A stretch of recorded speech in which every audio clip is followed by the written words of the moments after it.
There may come a time when you find the need to edit one of the existing symbols inside of Illustrator.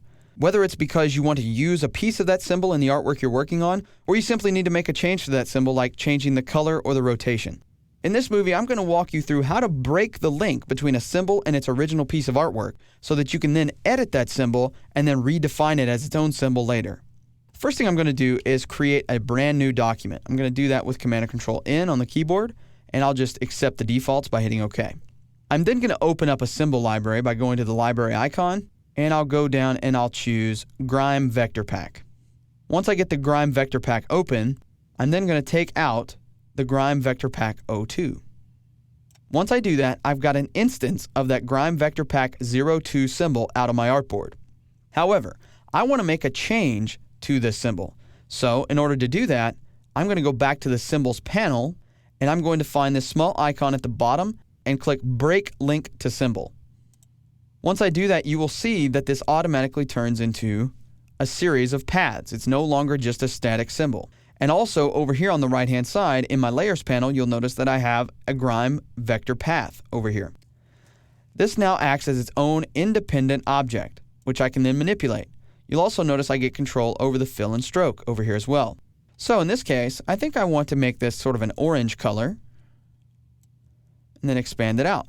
I'm going to be turning this into a logo. So I'm going to switch to my type tool, and I'm also going to make sure that the fill color that I'm working on is going to be set to white, but I'll do that once I start typing. So I'll click, and I'll type out a capital J for Justin, and then I'm simply going to switch to the selection tool, and I'll blow this up pretty big. And I'll switch the font to something like Old English, just like this, and I'll switch the fill color to white. I'm also going to create outlines out of this by going to Type, Create Outlines, which turns this into an editable path, and I'll move it on to the logo like so. There we go. So now here's my little grungy J icon that I've created here. Now you could take the time and use Pathfinder or Compound Paths to kind of merge these together into one shape, but in this case I'm just going to select them and make them their own symbol. Then I'm going to add them to the symbol library, and I'm going to do that by just simply dragging and dropping them over. It now gives me the option to create a brand new symbol, which is based on that original symbol that I drug out. So I'll just call this J Logo, make it a graphic, and hit OK.